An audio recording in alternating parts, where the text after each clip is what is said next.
Abacast, o podcast oficial da Abacate Digital. Uma vitamina de informações. Sejam bem-vindos a mais um episódio especial Dia da Mulher. Esse é o Abacast, o podcast oficial da Abacate Digital, e hoje eu tenho o prazer de receber a Cláudia Souza, ela que é especialista em treinamento e desenvolvimento de metodologias corporativas com foco em atendimento ao cliente, vendas e gestão empresarial. Atua como palestrante e mentora com experiência no Startup Wicked e no Startup Wicked Woman em Sinop MT. Além disso, tem certificação internacional de projetos pela Neuroplan, NPPQ Master Plan Accreditation, e trabalha com sustentabilidade e responsabilidade social. Seja muito bem-vinda, Cláudia. É um prazer ter você aqui hoje com a gente. Obrigada. Eu estou muito feliz de estar aqui, fazer parte desse projeto incrível que nasceu tem pouco tempo, mas já é sucesso. Ai, que bom. Eu vou dar início, às perguntas. Eu tenho muitas curiosidades. Acredito que muitas mulheres também, vão aproveitar esse espaço e essa fala para poder entender um pouco mais sobre liderança e empreendedorismo. Eu vou começar perguntando um pouco mais sobre a sua carreira e eu queria ouvir de você. Você sempre teve o desejo de empreender? Como é que foi? Como é que surgiu isso? Então, eu acho que desejo não é bem a palavra, né? Como eu nasci em um lar, né, de pessoas que não tinham tantas capacidades financeiras de manter os filhos fazendo várias coisas. Meu pai, servidor público, e minha mãe, dona de casa. Então, querendo ou não, quando a gente vai ali para a adolescência, a gente quer começar a ter o próprio dinheiro. Então, eu comecei a me virar em algumas frentes. E como os meus irmãos são bem mais velhos, que eu falo assim, né? Num determinado momento da vida, 7, 8 anos é muita coisa. Sim. Então, eles já estavam no mercado de trabalho e eu ainda estava estudando. E eu escolhi o curso de pedagogia também por uma falta de opção na época, porque a maioria das tias eram professoras, eu não via tanta, né, glamour, eu queria casar, né? Meu projeto de vida era casamento, porque foi assim que eu fui criada, né? E os meus pais me educaram.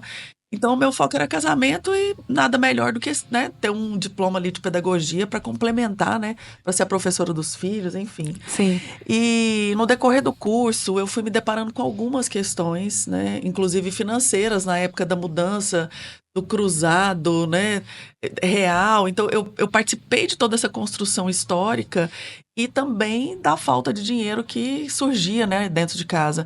Então, eu comecei, meu pai tinha dificuldade para pagar a faculdade, porque era uma faculdade privada, né, Universidade Católica de Goiás. E aí eu falei, cara, eu vou começar a trabalhar. Mas eu, na verdade, o começar a trabalhar, eu já vendia roupa. Entendi. Né? Eu já fazia o meu bico ali, né? Pegava umas roupas com uma amiga que vinha do Rio de Janeiro e já começava a fazer meus rolês ali. Então, eu sempre tive essa história de correr atrás. Mas não era um negócio a empreender. Para mim, essa palavra era que eu escutava muito. Tem que ter alguém da família que seja da área do comércio, por exemplo, né? Isso não vai dar certo. Tanto é que quando eu abri o primeiro negócio mesmo, né? Que foi com meu ex-marido, que foi uma escola de inglês, todo mundo falava, cara, ninguém da família, né, tem negócio, da família dele também, vai dar errado. E deu. Sim. Mas não foi por isso, né? Foi por outros motivos. E aí eu fui entendendo que muita coisa a gente precisa realmente planejar, a gente precisa estudar, e não é simplesmente ir lá, eu gosto de dar aula, vou abrir uma escola. Não é assim. Tem todo um planejamento e na verdade, também uma organização financeira para você abrir um negócio. Não é ir lá e fazer, porque não é simples assim, né? A gente tem que também desmistificar e até não romantizar. Todo mundo pode empreender. Tá, todo mundo pode. Mas será que você quer empreender também para quebrar? Sim. Será que também todo mundo deve? Isso. Será que todo mundo tem essa vontade? Ou porque tá na modinha e tá todo mundo dizendo que tem que? E assim, no início, quando você... Justamente isso que você falou, acho que essa falta de experiência em gerir negócios.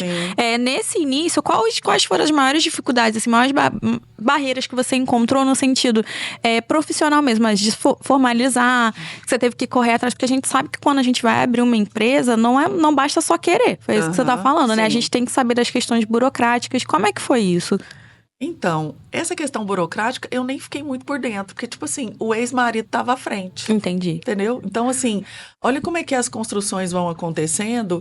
E, para mim, ficou a parte da metodologia. Tipo, acompanhar os professores, né? Então, a parte mesmo de gestão do negócio ficou para o meu ex-marido e o sócio, né? E as mulheres, né? Tinha a mulher do sócio, que na verdade ela era da parte da contabilidade.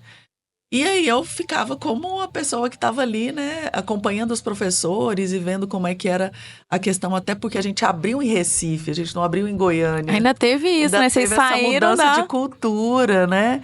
E que a gente não entendia, assim, apesar de eu ter sido criada, né? Minha mãe é cearense, meu pai mineiro, ter sempre esse contato no Nordeste, mas eu não tinha a dinâmica de morar, né? Porque é muito diferente.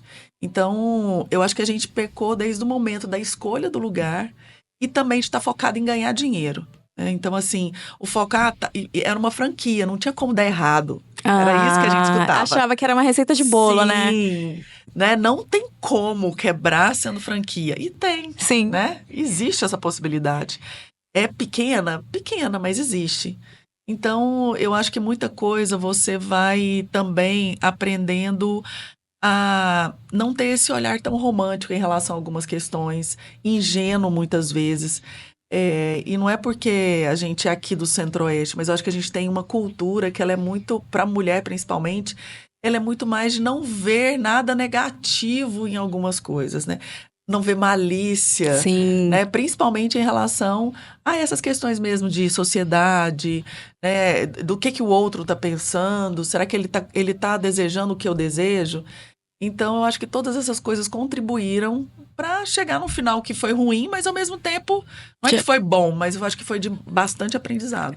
E eu também vejo que, principalmente, né, para nós mulheres, que quando a gente começa a entrar nessa área de empreendedorismo, né, e de gestão de liderança, eu pelo menos vejo que as mulheres acabam se sentindo mais inseguras porque elas têm que se provar mais. Uhum. Você já teve que lidar com isso, assim, de indagação de, você sabe o que você tá falando? Será que você sabe o que você tá vendendo?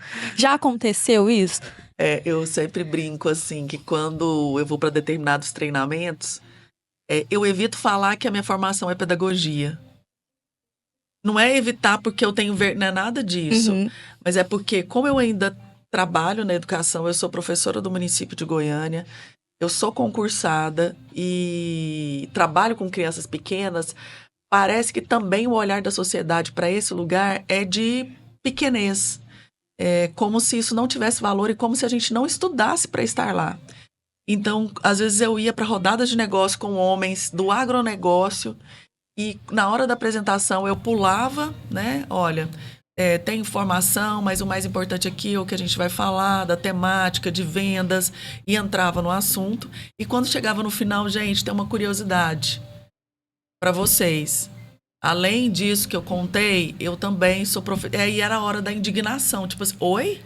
Mas como é que você sabe disso?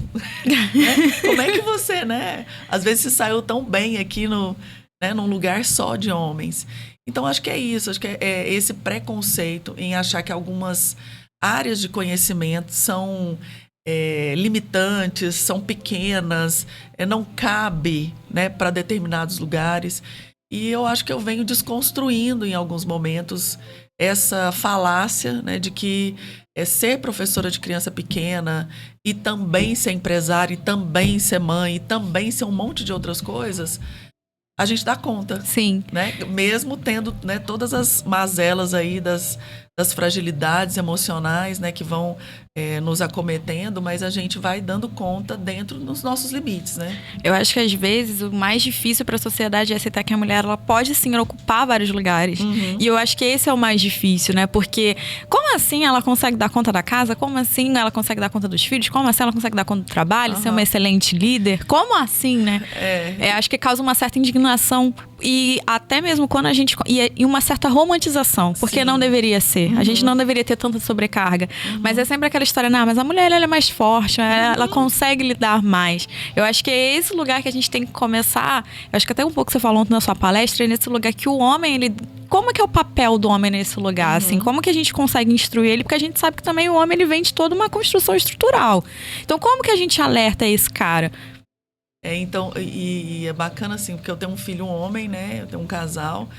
E eu sempre ficava pensando nessa educação, né? De como é que eu também iria desconstruir, já que ele estava nascendo num lugar de um lado e de outro, né? De avós, de tios.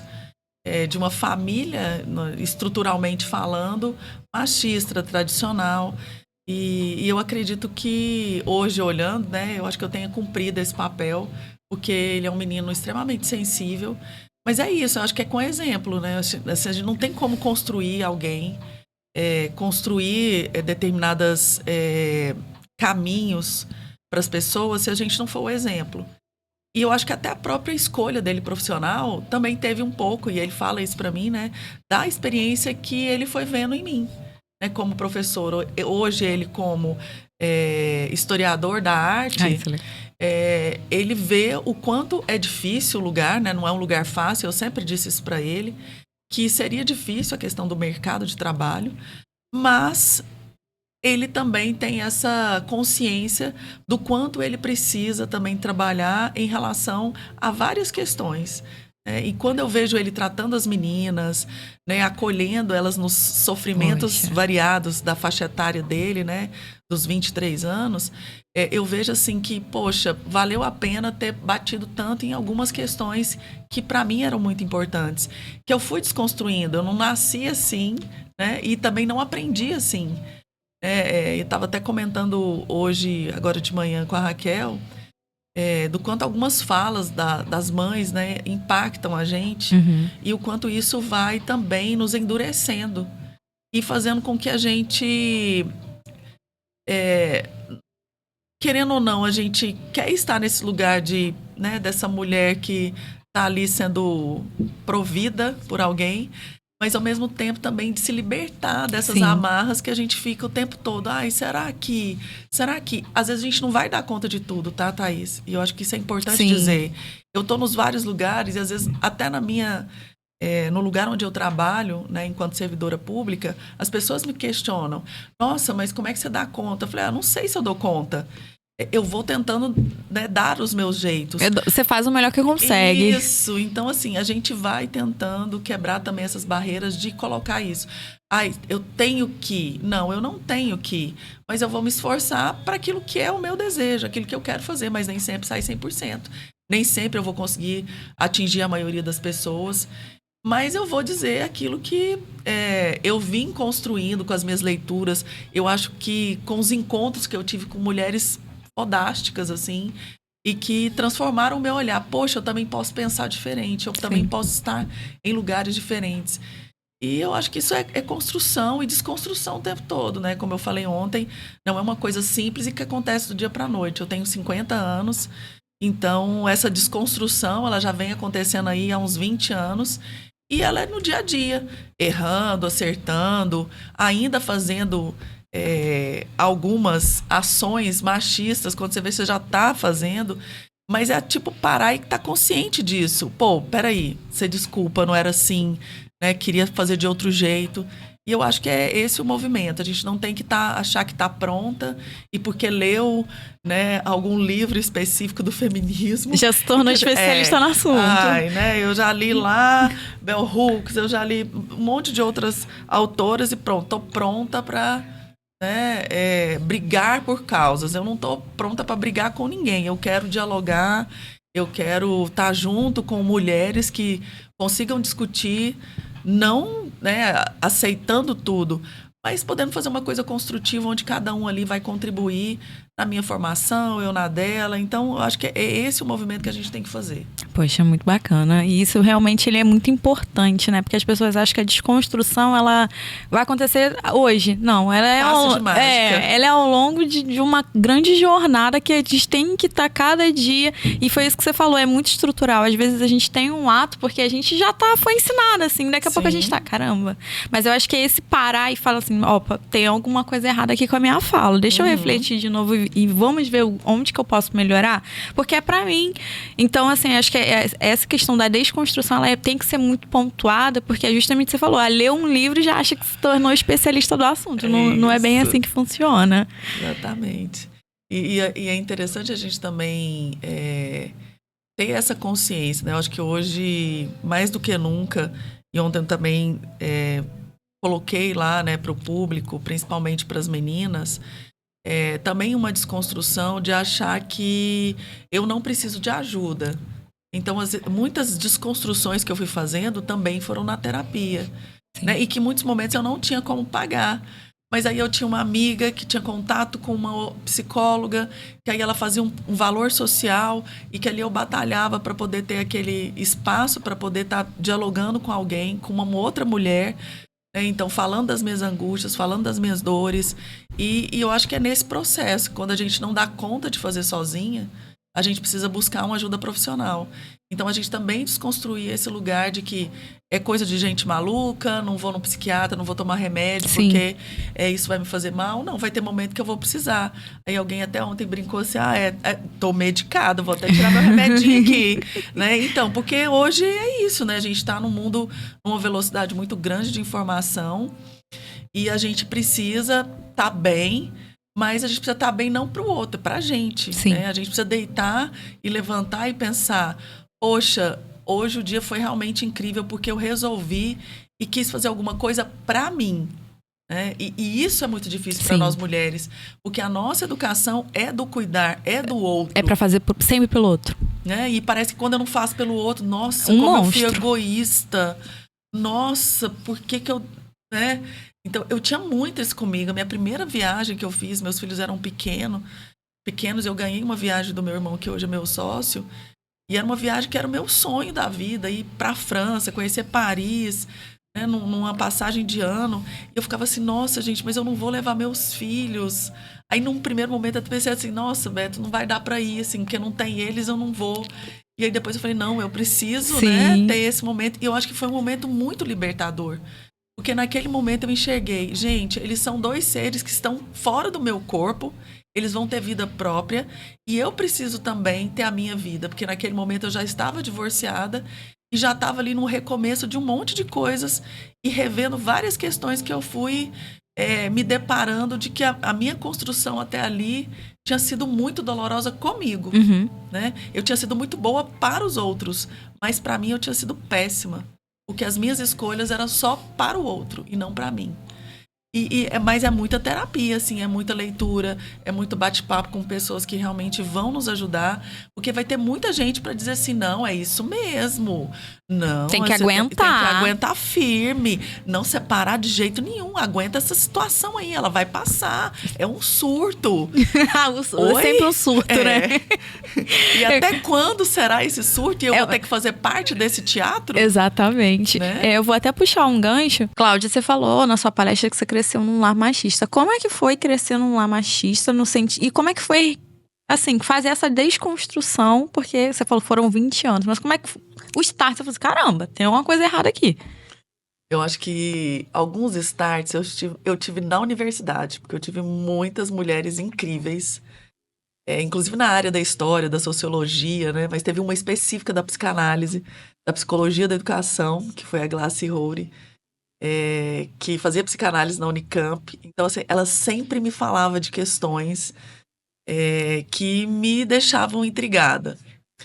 Mas naquele momento, como eu coloquei, né, eu queria casar. Então era meio que uma briga, assim. E eu tive uma proposta, assim, que eu me formei de ir direto pro mestrado, com 19 anos. Caramba! Mas aí eu também tive muito medo e também um questionamento na época do namorado, né, que se tornou o marido posteriormente. Poxa, mas você já vai emendar em outra coisa, já vai, né? E era um professor homem da filosofia. Então, assim, já leva, né, para várias questões aí. E aí meio que eu me senti bloqueada nesse sentido. E daquela questão, né? Assim, eu tinha muita questão da obediência com meu pai. Então, de fazer as coisas que ele achava que era certo. Então, quando decidiu da ida para Recife, eu ainda questionei, eu vou ficar aqui, ele vai sozinho. De jeito nenhum. Isso é papel de uma mulher, tem que acompanhar o homem. É aquela história, né? Vai sim, tem que fazer esse sacrifício, né? E eu tinha um trabalho maravilhoso com crianças e adolescentes em situação de risco, que era o meu sonho de consumo, né? Conseguir esse trabalho junto com os padres salesianos. E na época eu era diretora da instituição, então eu estava no cargo que eu sempre sonhei, estando em lugares públicos, assim, de muito destaque, com muito pouca idade. E naquela briga, né, gente? Agora, o que eu faço? Quais as escolhas? Mas aí eu fui pela escolha que a gente acaba sendo cobrada também, né? E romantizada, nossa, vou obedecer, né? O patriarcado, afinal de contas, é meu pai, é o sogro, é o marido, é isso, é aquilo. E eu preciso, sim, né? Fazer ir o meu nesse papel, rumo. tem que fazer meu papel. E eu acho que quando eu levo fora, né? Porque, assim, na verdade, a separação não partiu de mim. Uhum. É como se eu tivesse caído como Alice no País das Maravilhas. Caído naquele poço, sem saber onde que eu ia estar na próxima, né? No próximo momento. Então, eu me senti sozinha. Porque aí eu percebi que era comigo, não tinha mais ninguém para responder por mim. Eu fui questionada, né, por um dos irmãos em relação ao que eu tinha feito. Porque a culpa ainda era sua. Isso. Eu estava com dois bebês, um menino de 3 anos e uma menina de 8 meses, minha filha, né, que tinha acabado de nascer ali, ainda estava amamentando. Então, eu estava no lugar mais fragilizado da vida e tendo que tomar decisões muito importantes dali para o futuro. Então, assim, e hoje, até conversando sobre isso, eu vejo que em alguns momentos eu fiquei muito mal por ter tomado algumas decisões que não fui eu que tomei, tomaram por mim. E que se fosse agora eu teria feito diferente. Mas é o que eu falei, foram essas questões, elas foram batendo na minha porta por uma necessidade, não foi? Eu me rebelei lá e me tornei, né, o que eu tô dizendo hoje. Não, acho que foram vários pés na cara que eu fui levando do patriarcado, dizendo assim, minha filha, não é assim que funciona o mundo, tá? Agora é com você, te vira. E aí eu fui acordando, poxa, é mesmo. Eu não posso contar mais, né, com aqueles que eu achava que iam me proteger. Sim. Na verdade, eles estão me jogando no fogo. E ao mesmo tempo, também me sentia provocada. Pô, eu tô no fogo, então agora eu tenho que me virar mesmo. É por mim, não é por mais ninguém. É por mim, é por meus filhos. É pra posteridade que vier depois de mim, que eu tô quebrando aqui uma corrente que sempre foi uma corrente muito sólida na família, de mulheres que foram obedientes, algumas abdicaram do casamento para cuidar dos mais velhos, ou não quiseram porque tiveram que cuidar dos filhos dos outros irmãos que não assumiram os matrimônios. Então, assim, são muitas histórias que depois a gente vai esmiuçando e procurando e vai percebendo, poxa, tem uma hora que você tem que romper com isso. Sim. Né? E hoje eu me sinto muito mais realizada e feliz em perceber de que, de uma forma ou de outra, às vezes não sendo consciente, eu fui fazendo essa ruptura de um modelo, né, patriarcal, de um modelo onde a mulher tinha aquele lugar. Minhas tias todas estudaram muito, mas nunca saíram daqueles lugares porque não era permitido. Sim. Né? E elas, assim, algumas tiveram coragem, né, mas outras ficaram aonde estavam porque ficaram com essa, né, com essa questão do né, ser feminista, ser uma coisa ruim, ser uma mulher que não é mulher, Sim. Né? Desmerece o gênero porque eu tô tomando uma atitude que não é a mesma que a maioria naquele momento. Então, eu acho que é isso, assim, é esse processo de querer romper, mas não é romper pelo outro, não é romper por uma questão, né? Tanto é que eu tive professoras que foram me instigando, mas não foi naquele momento, foi o momento do start, quando você vê a necessidade com você. Por isso que eu falo que é muito da gente sentir com a gente se questionar em vários momentos. Por que eu estou escutando determinadas coisas? Por que eu estou lendo determinados livros? Por que as pessoas estão me falando sobre isso?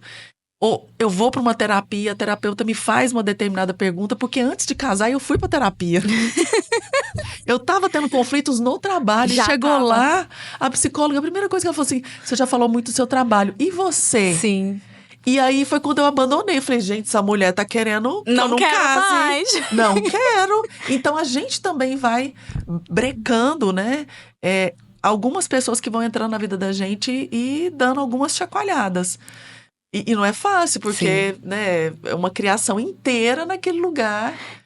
E você fala isso, né? E a gente vê como que é importante o papel da universidade. Eu acho que todo o ambiente, assim, de ensino, né? Dentro acadêmico, né? Porque você falou isso, eu lembrei. Quando eu entrei também na faculdade de petroquímica, inclusive, eu estava num relacionamento que era abusivo. Eu não sabia que eu vivi violência doméstica, mas eu não sabia o que era até ter entrado na faculdade.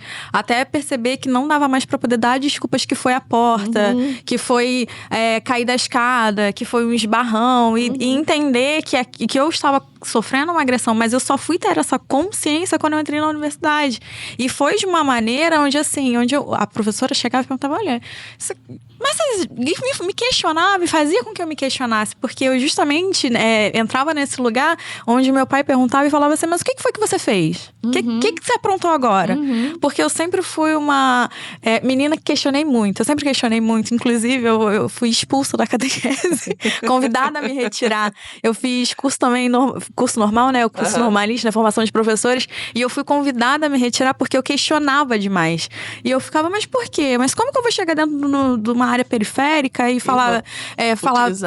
Não tem como. Vou chegar pra ele, Paulo Freire. Eles não vão saber o que é. Eu tenho que me adaptar a minha linguagem a eles. Então, desde muito nova, eu questionava demais. Mas eu ainda não tinha entendimento. Porque quando a gente está inserido no meio, querendo ou não, a gente acaba se moldando, se adaptando. Então, eu acho que o meio acadêmico, né? Ele tem esse papel dentro de justamente falar, olha, você tem capacidade de pensar sozinha, você não precisa passar por isso. Começa a se questionar que isso daí é muito importante. Então, assim, eu acho que fica de lição, principalmente para a gente aqui em Cáceres, é uma cidade universitária, né? Sim. Então, é muito importante a universidade ter esse papel na vida das meninas, de conscientizar. Não só no mês de março, né? Foi aquilo que você falou, dia 8 de março não é dia de comemoração, a gente não tá comemorando, a gente tá... A gente tá na luta o tempo todo, né? Porque a gente tá morrendo todo dia. Exatamente. Né? E a gente tá morrendo em vários aspectos, né? A gente que às vezes chega na universidade com muita vontade de crescer profissionalmente e morre lá porque alguns professores vão dizer que não é o lugar dela. Começa a te minar. Isso.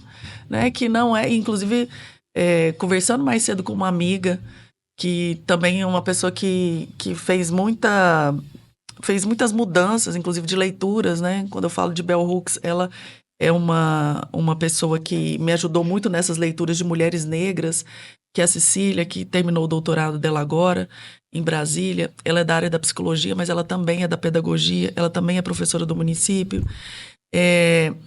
Que dentro até do doutorado, né, ela sofrendo abuso de professores, né, do orientador em específico, por conta, né, de questionar, né, de tirar esse lugar de poder, né, e quando a gente fala isso, também desmistificar que a gente odeia homem. Sim. Nossa, que terror, gente. Eu, particularmente, gosto muito, né, mas a gente vai fazendo as leituras e a gente vai buscando ajudá-los, né, porque eu acho que conscientizar é muito a pessoa com ela mesma, mas a gente dá os toques, né, a gente, né, tenta falar, tá feio, né, melhore, mas a gente sabe que a gente vem dessa educação, né, que eles, por mais que eles façam essa desconstrução, eu acho que para eles é muito mais difícil, mas eu acredito ainda que nesses espaços coletivos, principalmente dentro da universidade, é onde a gente vai fomentar essas discussões. Vamos trazer os meninos para conversar sobre gênero, masculinidade tóxicas, né? Principalmente sobre esse ranço que a gente traz, principalmente aqui no Centro-Oeste, né? Mato Grosso, Goiás, desse coronelismo, né? Dessa coisa que vem mesmo de raiz, de toda uma história, e que os meninos continuam achando isso bonito e propagando algumas ações que são ruins, que são feias e que não cabe hoje, século XXI, 2025, a gente está ainda falando sobre isso. Dentro dos meios assim corporativos, eu também acredito que do meio acadêmico, como você... Foi aquilo que eu falei, às vezes a mulher ela sofre uma questão de assédio, ela não sabe nem que está sendo assediada. Você poderia dar alguns exemplos assim pra gente? Olha, se seu chefe faz isso, se seu colega de trabalho faz tal coisa, é só pra gente já deixar em alerta também, porque eu acho, foi como a gente estava conversando, às vezes a gente sofre o assédio e não sabe nem que tá sofrendo essa violência. Então ela acaba sendo um pouco mascarada, né? Você poderia dar alguns exemplos pra gente? Eu acho que um exemplo clássico, principalmente dentro dos negócios, né, das empresas, no meio corporativo, as conversas que são dentro do ambiente de trabalho, mas que o homem sempre traz uma piada utilizando a mulher como objeto da risada.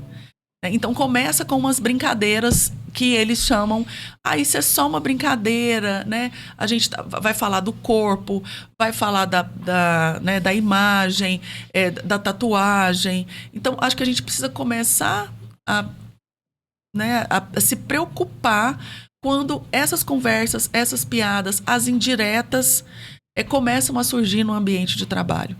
E a não formalidade em alguns momentos, né? De achar que, por exemplo, um pegar na cintura é algo normal, sendo que ele não é uma pessoa íntima, né? Você não deu licença. Então, tem coisas que são corporais. Tocar, né, em você sem sua permissão. Exatamente. Então, e tem coisas que eles acham que são normais, porque foi normalizado. E não é se você não tem a permissão da pessoa que está ali junto com você. Mas eu falo sempre das brincadeiras, porque sempre começa de uma forma, entre aspas, ingênua. Uhum. Né? Parece que é uma brincadeira, mas não é. No fundo, ele está dizendo isso. E por que eu falo? Porque no meu casamento, existia uma brincadeira nas entrelinhas, quando o ex estava junto com os meus irmãos. A gente ia para as reuniões de família. Então, tinha uma fala que era assim, olha, mas se ela não fizer tal coisa, eu vou devolver. Mercadoria, né? Isso. Então, e quando foi a separação, foi justamente essa fala. Não pode ficar tranquilo que eu vou te levar na sua casa. Então, eu vou te devolver, sabe? Então, parece, né, assim, é uma brincadeira e quando você tá em família, super, né, você tá em família ali, não né? vai poder pegar de volta. Mas isso vai pro mundo corporativo, sabe? Esse tipo de piada, esse tipo de brincadeira vai pro mundo corporativo e a gente acaba alimentando, rindo e não colocando uma postura ali junto e questionando. Sim. Né? E questionando. E muitas vezes a gente tá no grupo do trabalho e a piada e a figurinha também vem incorporada Muito o boa. machismo. Muito tá? boa. E a gente lá tá dando risadinha, kkkk, hahaha. E a gente tá concordando com aquele comportamento que não é um comportamento bacana e que a gente quer ver dos homens hoje. A gente quer ver atitude e que eles assumam. Eu sou isso mesmo e quero mudar. Ou sou isso mesmo e não vou mudar e tá tudo certo. Sim. E aí a gente parte para outro rumo diferente desse deles. Né? Porque a gente não é obrigada. Sim, já aconteceu uma situação comigo, justamente esse tipo de brincadeira. Eu tinha acabado de dirigir uma campanha que eu vendi mais ou menos mais de 10 milhões. Tudo bem, ninguém me dá parabéns, ok, a gente já até espera. Uhum. E aí eu fui fazer uma reunião antes do carnaval, com uma mesa de diretores, e eles viraram pra mim e falaram assim, Thaís não vai poder participar dessa ação, não. Aí eu fiquei assim, não por quê? Você é mulher, solteira, carnaval? E eu olhei assim. E aí, eu antes, na época, eu fiquei um pouco travada, fiquei oprimida, eu era muito nova, né? E dei aquela risadinha assim e fiquei sem graça. E aí, depois aconteceu uma outra situação que aí eu aprendi o truque, meninas, aprenda. Eu questionei de volta. Eu me fiz assim, a minha carinha aqui e falei assim, não entendi. E fiquei. Você pode me explicar? Não entendi. Melhor truque. Deixou você sem graça, você devolve com uma pergunta. Não entendi. Não entendi. Fale sobre. Explica. Eu faço sempre assim, oi? E um ponto de interrogação. Oi? Porque realmente, quando a gente se dá conta, são essas brincadeiras que deixam a gente oprimida, deixam a gente sem graça. Que deixam eles super à vontade pra fazer as próximas. E todo mundo rindo. E também uma coisa que eu costumava... Hoje em dia já não me afeta mais, porque eu acho que a gente vai tomando tanta porrada que a gente fica cascuda. Mas é que, nossa, mas precisa ser tão reativa? Mas tem que falar dessa maneira? Mas não pode brincar? Como que a gente lida, assim, sendo reativa, né? Segundo eles. O que é ser reativa? É questionar? A gente precisa conversar mais sobre isso, né? Então, por quê? Porque, na verdade, eles também sempre foram os melhores, os únicos, os mimados, né? Assim, tudo em volta deles, né? Então, você dizer não oi, como assim? Você tá dizendo não pra mim, que sou um homem? Né? Maravilhoso. Um presente. Fala que tá faltando e tal, e você reativa desse jeito, tão impositiva com algumas questões. Então, é sobre isso. Porque, e eu entendo hoje isso, eu acho que também vem com a maturidade, a gente não tem mais aquela necessidade que tem que ter eles por perto. Eu acho que quando a gente tem amizades verdadeiras com outras mulheres, quando a gente cria esse ambiente que é totalmente acolhedor e de trocas muito, assim, profundas, a gente também, sabe, esquece um pouco aquele lado que não é que não faça diferença, faz diferença, mas ele não é mais o principal, ele não tá lá na primeira pauta. A primeira pauta é viajar, é bater um papo, é sentar, é tomar um vinho, é curtir um bom som, é sair para se divertir, dar boas risadas. Então, a gente sai desse lugar, dessa necessidade que eles acham que a gente tem que ter e a gente tem quando a gente quer. E eu acho que a mulher tem essa vantagem, né? Porque eles acreditam que podem estar super velhos, mas se tem dinheiro, tá tudo certo que eles vão comprar.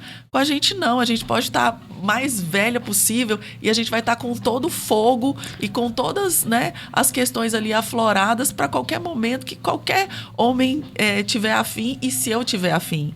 Então, acho que também é desconstruir isso. A questão da sexualidade para a mulher, ela é muito diferente. Sim. Então, ao invés da gente estar com um novinho, que também pode estar, né? Não quero aqui colocar nenhuma polêmica, mas assim, não é essa a nossa necessidade. A nossa necessidade é estar com alguém que realmente faça sentido. Sim. Né? Não é para estar com mais um. Ah, é o bonito do rolê, né? É a gata, é a mais nova, é a gostosa. Isso pra gente é o de menos. Sim. Né? A gente quer simplesmente alguém que seja bacana, um bom papo, inteligente, né? Que saia desse lugar comum, né? Que até um tempo atrás era muito mais comum e que está em desconstrução, mas ainda é uma grande maioria que pensa ainda como a maioria dos homens. Mas que também precisa, né, tá em diálogo com a gente, porque é a gente que sabe desse lugar, né? Sim. E você falou agora sobre essa questão também de ser mais velhas. E como é que a gente lida com a questão do etarismo dentro do meio corporativo, dentro do meio acadêmico? Como lidar com isso, né? Oh, não tá fácil, né, Thaís? São pautas demais pra gente. Meu Deus do céu.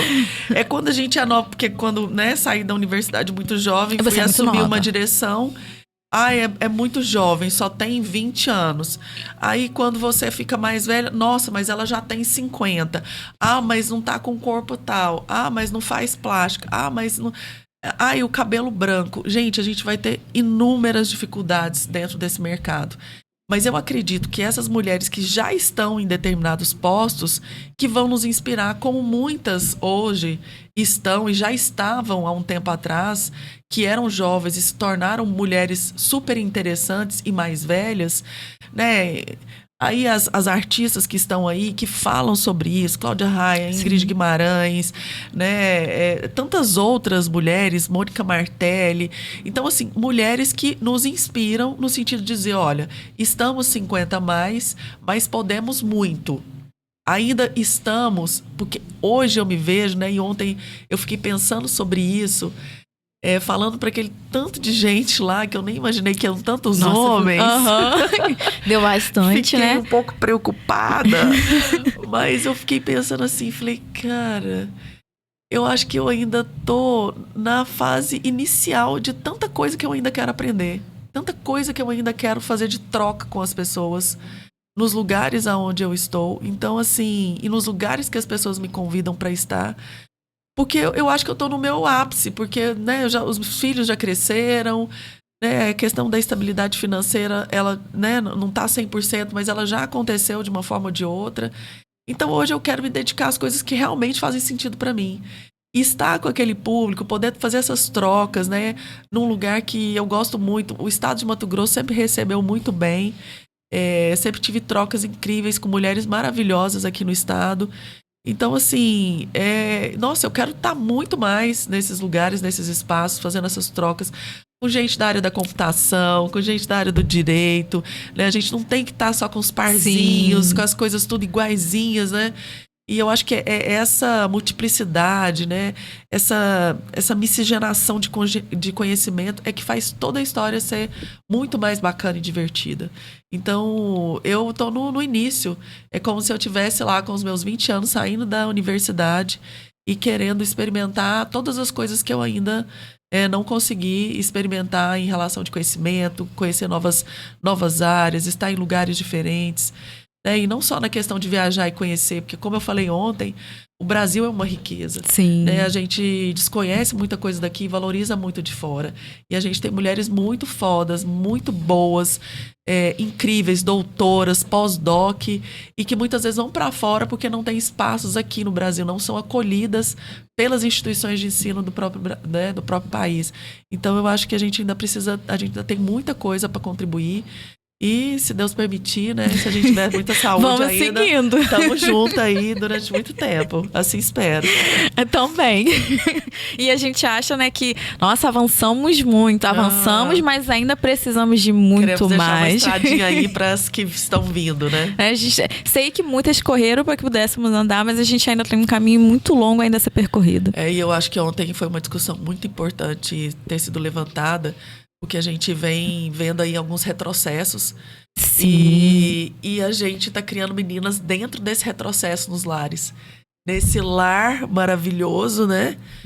Nessa família perfeita, que não existe, mas que essas meninas estão se espelhando nisso. Então a gente tem que tomar muito cuidado nesse retrocesso e de estar trazendo uma educação, que era a educação justamente que a gente não quer que ela se repita mais, né? Desse patriarcado e desse lugar de obediência, desse lugar de subserviência, desse lugar de segundo plano.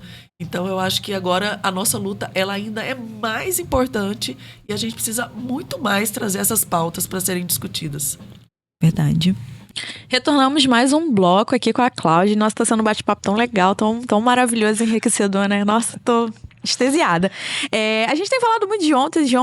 Conta pra gente um pouquinho o que rolou ontem, o que aconteceu, como é que foi essa palestra, onde foi. Então, eu tive a honra de ser convidada pela OAB de Cáceres, né, pela presidente Cibele Simões, para vir falar um pouco com as mulheres, né, já que é o mês de março, né, é o mês. Um mês que a gente tem alguns presentes, porque as mulheres, né, pensam no que é bacana pra gente. Então, ela propôs, né, essa palestra lá na FAPAM, para a gente conversar um pouquinho sobre esse empreendedorismo feminino, mas principalmente sobre a liderança, principalmente para o curso do direito, mas também para os outros cursos que também fizeram parte ontem, né, desse bate-papo. Eu acho que foi muito legal, porque, assim, como eu falei, né, não estava esperando a quantidade de homens. E eu acho que foi bem interessante, porque eu acho que não é só um papo para as mulheres. Os homens precisam estar juntos e querer aprender também como é que as coisas vêm mudando e por que a gente vem fazendo todos esses movimentos, né? Até porque parece que essa parte da história eles meio que, né, Se perderam. se perderam em algum momento. Então, acho que trazer eles para esse bate-papo, eu acho que é fundamental. Até porque a gente fala tanto do letramento de gênero e parece que é só para mulher, não. A gente tem que fazer com eles também, né? Então, eu acho que foi muito legal nesse sentido. Então, assim, parabenizar a Cáceres e principalmente a OAB de Cáceres por estar proporcionando, né, esse bate-papo com as meninas, mas também trazer os meninos para esse lugar de entendimento, né, desse letramento, de estudar, né? Porque a gente não pode sair falando bobagem, né, sem ter o mínimo de conhecimento, igual eu falei ontem. Eu não sou feminista, né? Uma mulher falar isso. Então, assim, você pode não ser de um movimento, você pode não levantar bandeiras, mas você é, Sim. Né? Oi, Sim. oi. Eu tive uma líder, né, numas empresas que eu trabalhei, que ela falava justamente pra mim, eu não sou feminista, eu sou assim, não sou feminista, eu sou assim, mas ela é minha líder, eu não tô entendendo. Assim, né? Como assim você Qual não é aula que ela faltou? Ela, porque eu fiz a faculdade, a minha professora quis que eu fizesse um TCC voltado pro feminismo, eu já falei pra ela, eu não sou feminista. E eu fiquei assim, eu falei, mas você tá... Enfim, né? Então, eu acho que essa na questão desse letramento de gênero, que acho que faz as pessoas entenderem que o feminismo, ele não é um ataque contra os homens. Isso, a gente não tá querendo guerrear com ninguém. Mas se for preciso, a gente regueia. Com certeza, baixa um Game of Thrones aí, vamos lá, né? Daenerys, baixa da gente, vamos com os dragões. Taca fogo. Taca fogo. Mas o interessante disso tudo é trazer, né, para esse lugar da universidade essas discussões, trazer autores, né? Eu acho que falar ontem da questão dos livros, a gente retomar as leituras, porque senão a gente cai naquilo que a gente estava dizendo. A gente tem aí uma extrema-direita tomando o poder, né, se constituindo nos lugares muito importantes da sociedade, e a gente precisa estar preparado para combater esse tipo de, né, de fake news, de conversa fiada, de que eu não sou isso, é isso que está em vigência, né? Isso é comunismo. A gente precisa voltar a estudar. Sim. Então, e a gente não estuda se não tiver ali os livros bases, né, para a gente poder sair para as conversas, né, e até para os debates. Simplesmente dizer porque eu ouvi no TikTok, li lá no Instagram um post. É muito raso. E eu acho que também é nessa era de fake news, né? Que a gente ainda tá na era de fake news, né? Com essa disseminação de informações falsas. Cada vez mais a gente tem que estar buscando a fonte disso. A gente tem que estar buscando. Será que essa mensagem que me vieram aqui no grupo da tia do WhatsApp, ela faz sentido? Tem consistência, né? De onde que ela vem? Sim. Quem tem o interesse de propagar esse tipo de, né? De mentira. Exatamente. E por que está propagando, né? Isso. Então, acho que é uma coisa que a gente tem que começar a se atentar, principalmente nessa era de onde as informações, elas correm muito pelas redes sociais. E eu acho que as mulheres estarem atentas também, porque elas também têm um discurso assim: ah, não, mas isso é o que eu penso. Será que é você que pensa mesmo? Ou alguém que falou pra você que você deveria pensar daquela forma, né? Ou você tá fazendo aquela leitura porque alguém na sua casa disse que aquilo é verdade. Então, acho que a gente se questionar. Sim. Eu vou aproveitar, então, puxar um pouquinho esse gancho, principalmente agora para a área profissional, visando o nosso mercado atual, onde a concorrência, ela tá gigante. A gente sabe que com as redes sociais, né, pulverizou o mercado, principalmente da área de marketing e atendimento. Hoje, como que a gente pode estar fazendo para estar se destacando? Eu queria te começar a entrar nesse gancho de quais são os diferenciais e também voltado ao atendimento ao cliente, quais são esses pilares, porque foi aquilo que a gente está conversando, né? Acho que com a internet, todo mundo se acha um pouco profissional de tudo. Então fica um pouco difícil. Especialistas, né? Os heads de inovação. Então, como se destacar no meio desse mercado grande, gigante, assim, e dessa pulverização, assim, de conteúdo que tá acontecendo nas redes sociais? Eu acredito que hoje a gente precisa buscar muito esse propósito, né? Assim, as pessoas falam muito de propósito, mas dentro de uma leitura bem diferente do que eu vou colocar, mas de entender para onde você quer ir, onde você quer chegar. Mas para isso, a gente sabe que caminhar sozinho é muito mais difícil. Então, acho que hoje existem os coletivos que são muito bacanas da gente poder conhecer, se inteirar do que eles, né, do que trata aqueles coletivos, para a gente começar a fazer as nossas histórias lá dentro. Buscar capacitações, né, ter esse diferencial que muitos no mercado não têm. E não é só certificação, é de experiência em alguns lugares e também de certificações. Eu faço parte de um coletivo que chama Elas Projetam, que são mulheres da área da tecnologia. Eu não sou da área da tecnologia, mas estou no grupo porque a gente soma, né? São as várias profissionais de várias áreas, da engenharia, da computação, do design, do marketing, das letras, né, da educação física, da fisioterapia. Enfim, são mulheres de várias áreas, mas que começam a pensar sobre essa formação, sobre grupos de estudos, sobre vagas voltadas para as mulheres. Então, assim, a gente começa a se fortalecer e a buscar esse diferencial. Primeiro, nesse autoconhecimento, saber quem eu sou, saber das minhas fragilidades, não ter medo, né, de falar das nossas vulnerabilidades, que é o que a gente está falando aqui, né? Expus várias pessoas, inclusive, hoje. Mas é sobre isso, né? Acho que a gente precisa também perder esse medo de falar das coisas que nos incomodam, daquilo que nos constituiu enquanto pessoas e que fazem parte outras pessoas, e no caso aqui são os homens. Então, a gente precisa, né, mostrar essa vulnerabilidade, mas nos lugares onde a gente se sente acolhida. Então, não é num grupo de homens que a gente vai mostrar a nossa vulnerabilidade, mas sim num coletivo de mulheres onde a gente pode expor e falar das nossas dificuldades, daquilo que ainda impede a gente de alcançar os nossos objetivos. Porque não é fácil para a mulher chegar em determinados cargos de liderança. Sim. Então, se eu tenho muita competitividade, eu preciso também desconstruir esse lugar de competição. Não vamos aí romantizar, porque, né, não é o nosso papel aqui, mas de entender. Estamos num país que é capitalista, num mundo que é capitalista, precisamos do dinheiro, temos vagas limitadas, mas podemos nos ajudar sim. E tem vaga para todo mundo, e a gente sabe que tem. Mas a gente precisa ter, né, e saber dos nossos diferenciais para a gente ir atrás daquilo que realmente a gente quer. E em relação a essa jornada do cliente, né? E como que a gente vai fidelizar e como é que a gente vai fazer esse outro passo, eu acho que a gente precisa pensar no que ainda o patriarcado não pensou, né? Porque, assim, a gente tem uma jornada, né, que foi construída e que a gente faz, todo, né, quem está no comércio, quem está aí no tete-a-tete com o cliente, mas a gente esquece muito, primeiro, a gente fala muito desse atendimento que precisa ser um atendimento de excelência, mas a gente não consegue fazer. Uhum. É porque a gente não tem gente qualificada, a gente não tem treinamentos efetivos dentro dos lugares, né, para que as pessoas possam entender as normas e como é que eu quero que seja o atendimento daquele lugar. Mas a gente também não tem um bom pós-venda, que eu acho que é fundamental. Não é porque você já vendeu para o cliente que você vai deixar ele passar batido.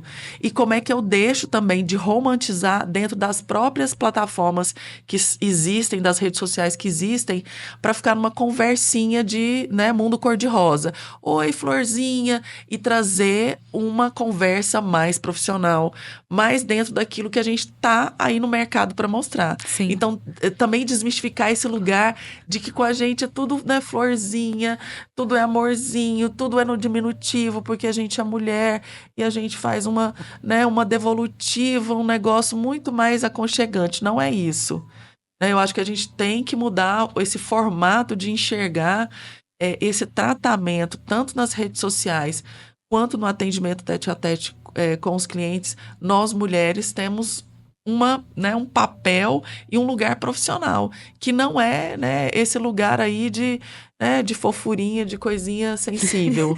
Sim, sim. E, inclusive, né, pelo menos eu quando vejo o mercado, eu vejo que essa questão, a gente está vivendo uma era de experiência de consumo. Sim. É porque tem muito concorrente, né? Então, assim, eu acho que, no meu ponto de vista, pra gente se diferenciar, qual a experiência que você consegue propor pro seu cliente. E não é nesse nível, oi, meu amorzinho, no que eu posso te ajudar? Não é, acho que nesse lugar que a gente vai estar fidelizando o cliente. E principalmente na relação do pós-venda, porque a gente já tem, eu pelo menos, né, que venho da área de vendas e marketing, a gente sabe que existe um lugar de, isso aí é papo de vendedor, aí isso aí é jogada de marketing. E aí a gente acaba sendo, depois que vende, acaba se tornando uma coisa negativa, porque o cara vendeu e sumiu. Aí deu um problema, vendi um equipamento X, deu um problema X, nunca mais vi a cara da vendedora, nunca mais vi a cara da empresa. E aí eu acho que é isso que falta também um pouco de conscientização. E aí, né, a gente teve esse processo, né, doloroso da pandemia.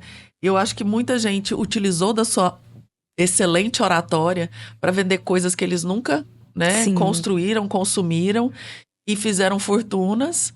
E as pessoas caíram em vários golpes aí, né? Em relação a vai ficar rico, né? Vai virar sei lá o que mais, né? Não vou nem citar aqui alguns nomes para não polemizar ainda mais, mas assim, a gente viu que é uma área que é muito carente, a do treinamento.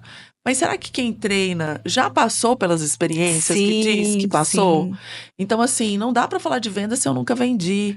As pessoas, não, mas todo mundo vende. Todo mundo quem, cara pálida? Sim. Né? Quem? Todo mundo vende o quê, né? Todo mundo pode até vender, mas nem todo mundo é vendedor. Sim. Né? Então, a gente precisa saber que hoje existem várias, né, várias bibliografias, vários estudos sobre vendas, que vender não é uma coisa simples e fácil. A gente tem vários tipos de jornada do cliente. Hoje a gente quer ter a experiência, mas o que é experiência para você que é diferente para mim? Né? Como é que eu posso estudar melhor o perfil do meu cliente, né? Criar esse arquétipo onde eu vou fazer uma entrega que é muito pontual. Sim. E que ele vai entender que aquilo ali tem valor e não é preço. Eu não vou brigar por preço. Eu vou brigar por aquilo que realmente faz sentido para mim pagar e que eu vou ficar bem porque eu estou comprando algo, ou um serviço, ou um produto que vai me satisfazer. Não é uma falácia, não é uma mentira. Não é um vendedor lá, né, como a gente tinha há um tempo atrás, que era um vendedor do carro, né, todo maquiado. Sim. Né? É lindo por fora, mas bolorento por dentro, né? Então, não é esse sentido, não é porque hoje o vendedor, ele não só precisa estar preparado, porque o consumidor ele já está preparado, porque ele tem todas essas informações antes de comprar. Quando ele vai pessoalmente, ou quando ele escolhe, né, uma plataforma onde ele vai ali ter o produto ou o serviço, ele sabe o que ele quer. né? Ele só vai te testar em alguns momentos para saber se você sabe o que você está vendendo. Então, por isso que eu falo que muitas vezes eu nem gosto dessa palavra vendedor. A gente tem ali os profissionais que estão com a gente, são os nossos. São os profissionais mesmo, né? Não são os colaboradores. Eles estão ali para colaborar, eles estão ali para efetivamente fazer um trabalho de excelência e que eles saibam o que estão fazendo e que gostem daquilo que eles estão vendendo. Porque senão é uma venda que é mentirosa. Sim, né? sim. Eu já tive que lidar com situações, eu já fui vendedora, né? Que às vezes chegava um produto na loja e eu já olhava. Ai, Deus. Vou ter que vender isso. Exatamente. Eu lembro de até uma situação em si que era. Não vou falar a loja, né? Mas vou citar o produto. Era um produto muito vagabundo, que era um MP3 que literalmente se desfazia na mão. E aí, quando chegou aquilo e eu fui apresentar para um cliente, e eu fui e tal, e se desfez na minha mão. E eu só fui diminuindo, assim. Aí eu cheguei pro dono e falei assim, cara, eu não vou vender isso aqui. Desse. Nossa, mas ele ficou indignado. Ele falou assim, então dá. Faz o que você quiser com essa merda. Eu falei assim, eu vou nem pra dar isso aqui serve. Nem de brinde eu quero dar isso aqui, não. E aí, vi uma certa dificuldade. Porque eu acho que falta isso, às vezes, também na mente empreendedora, né? De quem quer abrir um comércio, ou trabalhar com um produto, ou até prestação de serviço. É a qualidade daquilo que você tá vendendo. Porque quem vende por vender, vende uma vez só. Agora, quem sabe o que tá vendendo e vende com qualidade, vai vender sempre. Então, assim, fica aí a dica pessoal, gente. Presta atenção no produto que vocês vão estar oferecendo, porque é complicado. E eu acho que é isso, assim, quando a gente tá falando desse mercado de trabalho, principalmente para as mulheres, eu acho que um dos nossos diferenciais é ter esse cuidado em escolher onde a gente quer estar. Mesmo a gente tendo a necessidade da empregabilidade, a gente não vai para lugares onde a gente não está bem... a gente não vai para um lugar que a gente simplesmente está ali só pelo dinheiro. A gente pode até estar no início, mas depois, se aquilo ali não fizer sentido, a gente não consegue ficar muito tempo.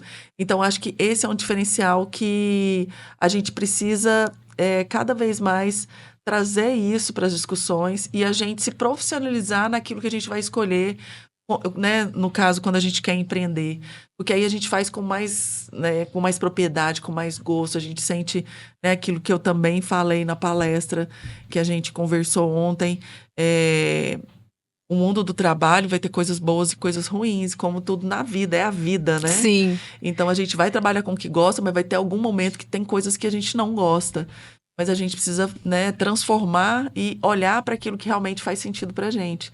Então, acho que as mulheres, elas têm esse olhar quando não tá bom, quando elas veem que não tem sentido, ou elas pedem para sair, né? Ou realmente elas vão procurar outra coisa. Porque é isso, precisa fazer sentido. Entendi. E ontem você também falou sobre essa questão de você quebrou um negócio, né? E depois, como é que foi isso? Conta um pouquinho pra gente dessa sua experiência. Você quebrou, aí voltou e não desistiu. Como é que foi recomeçar isso do zero? Então, eu acho que é isso, assim. Primeiro eu fiquei com muitas coisas na cabeça, né? Assim, de que, nossa, realmente não sou capaz de ter um negócio, né? Apesar que o negócio não era só meu, também tinha, né, a mão do ex-marido, né? Era muito mais dele do que minha. Mas a gente acaba se sentindo mais culpada, participante, né, de todo esse processo. Até porque as dívidas ficam, né? E elas são conjuntas. Mas, assim, eu acho que é isso. No Brasil, principalmente, isso não sou eu que estou dizendo, é uma pesquisa feita pelo Sebrae. Aqui a gente não empreende por oportunidade, na grande maioria das vezes. Principalmente para nós, proletariados, que saímos, né, de determinados lugares, não nascemos ricos e nem herdeiros. A gente vai empreender por uma necessidade. Então, naquele primeiro momento, eu não tinha tanta necessidade. Já tinha alcançado o meu objetivo principal, que era casar, né?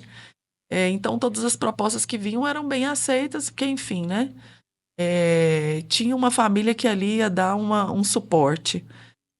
E aí, quando acontece a separação, é aquilo que eu falei, eu tinha que decidir por mim, né, fazer essas mudanças. Com muito medo, claro, né, porque não era minha praia empreender, principalmente num negócio que eu ainda não conhecia tão bem. O meu sócio é meu irmão. Então, ele já tinha a Central de Marketing e Negócios, né, uma empresa de marketing especificamente voltada para o varejo na área de combustível, né, porque ele foi, durante muito tempo, diretor da área de marketing da Shell. Então ele tinha toda uma expertise de propaganda, divulgação, porque naquela época isso era muito, né, evidenciado, principalmente nos postos. Então ele veio com esse know-how para Goiânia e ele tinha outros sócios. Mas quando eu me separei, ele também estava desfazendo da sociedade e resolveu me chamar para a gente poder fazer algo junto, né? E aí a gente foi trocando algumas figurinhas e eu pude perceber que eu tinha coisas que eu poderia estar ajudando e muito no negócio. Com o meu olhar de pedagoga, com o meu olhar de mulher, né? Claro que sempre tem uns embates, né? E fazem parte. E trabalhar com família também, a gente sabe como é que outro desafio, né? Mas eu acredito que hoje a gente faz também trabalhos paralelos e tá tudo bem. Faço parceria com outros negócios que ele nem sabe porque é isso, né? Cada um vai tocando no seu rumo. Mas o nosso negócio tá lá, a gente toca ele junto. E tamo aí, né? Mas antes dele, vendi lingerie, fui, né? E fui fazendo as coisas porque tinha que sustentar 2 crianças, né? É que você falou, né? A gente não empreende porque é sonho, a gente empreende pela necessidade. Sim, tem que pagar as contas, os boletos chegam, né? Mas eu acho que é isso. Eu acho que depois você vai afunilando e vendo o que realmente faz sentido para você, né? E como eu sempre gostei muito de ser professora, de estar em sala de aula, então eu acho que veio de encontro a questão dos treinamentos, né? E poder fazer, mesmo que de uma forma mais reduzida, um curso tecnólogo na área de administração, poder entender mais desse lugar dos negócios, entender mais de marketing, né? Fazer alguns cursos específicos de vendas. Então, acho que isso tudo também faz, né, a gente conta muita diferença. Fazer a diferença nos lugares onde a gente quer estar, né? E como manter a saúde mental, assim, nesse processo? Você falou um pouco que você fez terapia, mas, assim, me conta assim, um pouco da sua... Faz até hoje? Isso, ontem estava online, mas a gente continua. A gente continua, né? Porque são vários... a gente vai passando por várias fases na vida, né? Então... E eu acho que para nós mulheres ainda é mais pesado, porque a gente ainda tem os vários hormônios que ainda, né, estão aqui dentro da gente e deixa a gente mais vulnerável em relação a algumas questões específicas que são corporais, né? Quando você é mais jovem, você tem a menstruação que ela está presente, que muitas vezes seus colegas de trabalho não conseguem entender aquele período que é difícil de trabalhar. Aí junta as dores de cabeça, aí junta o mal-estar, né? Todo aquele sangramento, que o meu era super intenso, eram dores absurdas. Então, assim, e aí depois a gente passa para outra fase. Eu ainda não estou na menopausa, mas já começo a entender e a estudar sobre esse assunto. O corpo já não responde mais da mesma forma, né? A gente não tem... Não é que eu não tenho pique, eu sou super animada. Mas tem hora que você não tá animada. E é isso, você tem que respeitar. Mas eu acho que também tem a responsabilidade de estar nesse lugar. E falando de mulheres, a gente também fica muito pensativa e às vezes temerosa. E muita coisa vai dando bugs na nossa cabeça e a gente precisa parar, né? Eu acho que durante a pandemia eu fiz um olhar para dentro. Eu busquei na meditação, busquei na espiritualidade, que não tem nada a ver com religião, mas as coisas que eu acredito, que me ajudaram a poder ficar mais centrada, mas também a entender os meus momentos. Que eu quero estar sozinha. Sim. Que eu não quero fazer nada, absolutamente nada. E que às vezes eu tô triste, que eu posso chorar sem nenhum, né? E tá tudo ninguém bem. Pra encher meu saco. Por que você tá chorando? O que eu posso te ajudar? Gente, vocês não podem ajudar. Sim. É uma dor que é minha, é um sentimento meu e é eu comigo mesma. E parece que as pessoas ficam desconfortáveis, né? Sim, a gente quer dar uma receita, a gente quer dar né? A gente quer. Eu entendo, né? Mas às vezes eu também, quando eu entro nessas de exaustão mesmo, eu prefiro me isolar, porque as pessoas ficam, mas você não... Não, eu só quero ficar aqui, deitada chorando. É isso que eu quero fazer hoje. É isso a minha escolha. Exatamente. Tá tudo bem, assim, dentro do contexto. Né? Não aconteceu nada, não tem uma catástrofe, né? Porque aparentemente a mulher só pode ficar triste se acontecer algo muito drástico. Não tem direito de ficar triste. Então eu acho que é bem bacana a gente também tá alertando, olha, tá tudo bem. Você tá triste, às vezes acontece. Querer ficar sozinha. Solitude é bom. Solitude é ótimo. Eu lembro que aqui no início, até hoje menos, mas eu saía muito, eu ia para uns barzinhos e eu levava meu livro. que eu prefiro desligar, né? E aí as pessoas me passavam, olhavam assim, E o meu incômodo, Deus, né, de ver a mulher meu sozinha. Deus, que ela tá fazendo ali num bar sozinha, com um livro ainda. Ainda com um livro. Que audácia. Ai, Que mulher diferentona. nossa, e as pessoas, e elas olham mesmo, sabe? Elas ficam, por Aham. quê? Ai, a gente tá indo pro encerramento, mas se deixar a gente vai ficar aqui horas e horas. dias. Agora vai ser um jogo rápido, tá? Eu vou te fazer Já quero deixar aqui que eu quero voltar mais vezes. Ah, com certeza. Então já vou deixar o convite em aberto também, ó. Show. Próxima temporada já sabe. Agora a gente vai fazer um papo bem rapidinho, tá? É papum. E você vai me responder a primeira coisa que vier na sua cabeça. Ai, senhor. Se você pudesse voltar no tempo e dar um conselho para a Cláudia do passado, qual seria? Liberte-se. Nossa, boa. Gostei. As mulheres que podem fazer na prática, como que elas podem conquistar mais o espaço no mercado? Faça mesmo errando. Caramba, boa. E se você pudesse deixar uma única mensagem para mulheres que querem empreender, qual seria? Eu acho que um conselho que para mim, assim, serviu muito, arrisca, sabe? Assim, não pensa muito. Claro que você precisa planejar, mas se você tá com aquela ideia, se você quer, arrisca. Acredita, né? Acredita que você dá conta, porque você dá, né? Olha eu aqui, né? Quando que eu imaginei estar aqui num podcast, num abacast, conversando sobre todas essas coisas com mulheres maravilhosas na cidade de Cáceres, no Mato Grosso. Jamais na minha cabeça imaginei, né, poder estar fazendo essas trocas. Porque era muito fechada, né? Sim. E não acreditava em mim. Então, pessoal, essa foi a dica da Cláudia. Acredite em si, que eu acho que é o primeiro pontapé inicial é o nosso acreditar. poder, Exatamente. Olha, Já dizia Xuxa. né? verdade. Tudo que eu quiser, o cara lá de cima vai me dar. Isso. Cláudia, eu queria te agradecer. Muito obrigada por ter aceitado esse Obrigada, Thaís, convite. foi Em ótimo. cima da hora, super Foi corrido, mas maravilhoso. foi incrível, assim. Eu acho que foi muito enriquecedor, foi maravilhoso saber da sua trajetória. Pra mim foi uma inspiração. Eu acho que cada vez que eu tenho a oportunidade de escutar mulheres como você, como a Raquel, que tá aqui com a gente, é um aprendizado incrível pra mim, porque eu, sendo bem sincera, às vezes eu me sinto muito sozinha. Aham. Eu sou a sócia de uma empresa com 7 homens, então eu sou a única Nossa. mulher. Então, assim, Vamos trazer mais mulheres pra esse lugar. Estamos cavando para trazer mais. Ótimo. Agora a gente vai entrar no nosso time de tecnologia mulheres, um time formado só por mulheres. Então, a gente tá vendo muita Maravilhoso. novidade, assim. E pra mim é bom, porque às vezes a gente entra num lugar que fica assim, será que eu tô fazendo a coisa certa? Será que eu Não tô me isolando não tô demais. me isolando demais? Será que não é uma coisa, tô dando um passo maior que minha perna? E eu vejo que não. Então, muito obrigada por isso, de verdade, tá? Obrigada, Thaís. Também foi um prazer te conhecer mais um pouco, né? Saber que você tem uma história também incrível, de muitos desafios, mas também de muitas conquistas. Espero que o Abacast continue aí sucesso. E com certeza a gente vai se encontrar muitas vezes, porque essa cidade de Cáceres tem mulheres incríveis. Com certeza. Gente, esse foi o episódio especial do Abacast, o podcast oficial da Abacate Digital. E aguarde os próximos episódios, porque tem muito mais mulheres incríveis vindo aí. Até a próxima!